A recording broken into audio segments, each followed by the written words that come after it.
My generation grew up with the BBC. 50 years ago, I was making radio sets out of coils of copper wire and strips of tin and lumps of lead crystal. And then, as a gift, a present for passing an examination, my father gave me a decent radio set like this one. Down in Somerset, where we lived, we could get 5WA Cardiff as our best station, and we could also at times get 6 PM Bournemouth, though we were technically out of range of Bournemouth. And way down in the Western Peninsula, there was a third station, 5PY at Plymouth, which we could only get under freak conditions because it really was a very low power and short range. But broadcasting fascinated me as a youngster.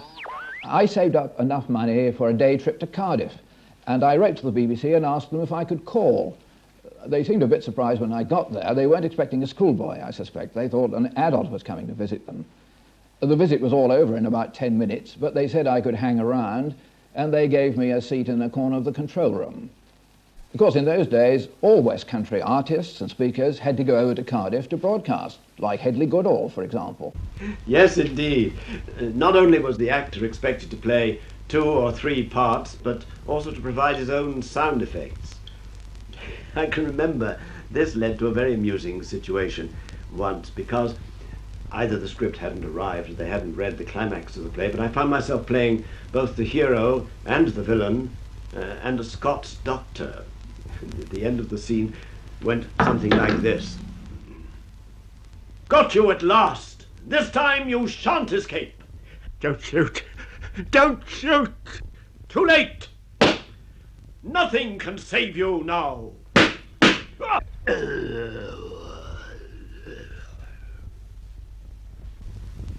He's dead, sir.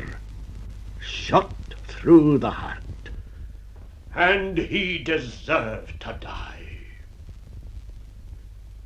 Stirring stuff. Down on the south coast, the Bournemouth station took off like a rocket, and then quite quickly died out. Its listeners apparently got tired of hearing local artists. They were largely London-minded, and when good line connections became available to carry the London programmes to Bournemouth, the local studio virtually shut up shop. But the big professional entertainments in Bournemouth, particularly the famous Bournemouth Municipal Orchestra, continued to be broadcast extensively to the whole country. And this was Plymouth, a distant metropolis, really rather far removed from the rest of the country. So 5PY had to supply all its own daytime programmes. It was local radio. Those days and those sounds, of course, have gone forever. Broadcasting in the West moved purposely forward into the 30s. Professionalism came ruthlessly in, and the amateurs and the semi-pros sadly faded away. The move was towards fewer broadcasting centres and higher quality programmes. Even the Plymouth station was virtually phased out. And by the early 30s, the only broadcasting centre that mattered in this part of the country was Cardiff. And its feeble little transmitter, 5WA, was the only signal we could receive reliably, at any rate, in this part of the region. And then, in August 1933, a new high-powered regional transmitter was opened at Washford Cross in Somerset. So we were still getting the same programme. Washford gave splendid reception within a 70-80 mile area, but the main studios were still in Cardiff, the output was highly Welsh-flavoured and often in the Welsh language. We in the West wanted a complete region of our own, and an engineer, G.H. Daly, was sent down on an unofficial search for suitable studio premises in Bristol. I called into the White Lady's garage, this was a Sunday morning, and got some petrol there. And my colleague, Tubby Myers, he had, on this occasion, a bowler hat on. Well, can you imagine a very fat man of nearly 20 stone with a little bowler hat? It's quite amusing, and I thought, well, best thing I could do would be take a picture of him with my 5-bob brandy, as you might say. So I set him on a wall by the garage where they were putting the petrol in the car, and looking through the camera vision finder, I saw this rather attractive looking Georgian, I suppose, house in the background, all plastered up with placards and what have you. And I thought, well, that looks rather nice. And we found a cellar door open which led into the basement. And as I was the boss, I pushed Tubby in first, and that's how I arrived at White Ladies Road. The Bristol studios were opened on the 18th of September 1934. But there was still only the one transmitter, and the output of both Bristol and Cardiff had to be fitted into a single schedule. But there was an undertaking that an attempt would be made to find a separate wavelength for the West region. And for a time, the controversy about what the press called this mad matrimony between West and Wales died down. But as the months went by with no further development, the press got busy again. News Chronicle, 2nd of November, 1936. Western Morning News, 11th of January, 1937. The Western Morning News launched a petition to be signed by all the Lord Mayors, Mayors, Members of Parliament and leading citizens of the region. Signatures came readily. Western Daily Press. But the BBC really had been working hard on the problem, and in the very nick of time the corporation rushed out the all-important announcement. Western Morning News. News Chronicle, 19th of January, 1937.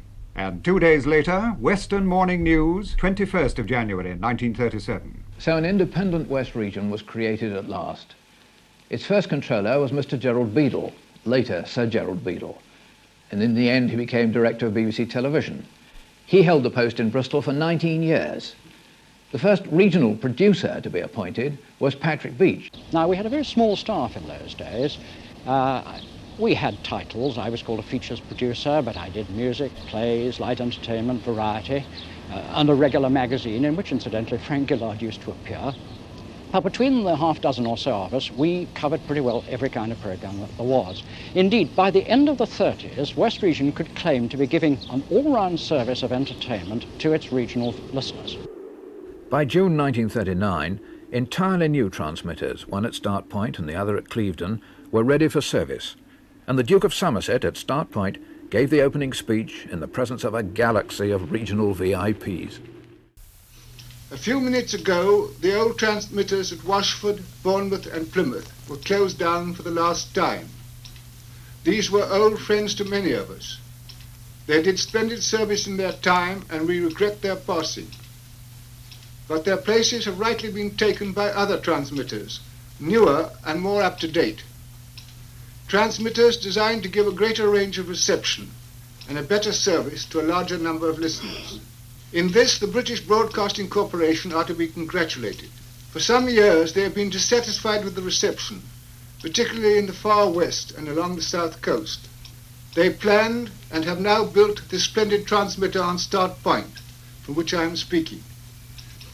When I look at this amazing example of engineering skill, I find it difficult to realize that less than 17 years ago, we had no broadcasting at all. The BBC, which we tend to take so much for granted, has developed and established itself with extraordinary rapidity, and now it is my happy task to declare Clevedon and Start Point open and to add my wishes for their success. But these splendid new facilities, so long and so eagerly awaited, were not to be enjoyed for long. Within 3 months, the country was at war, and regional broadcasting became a casualty for the duration.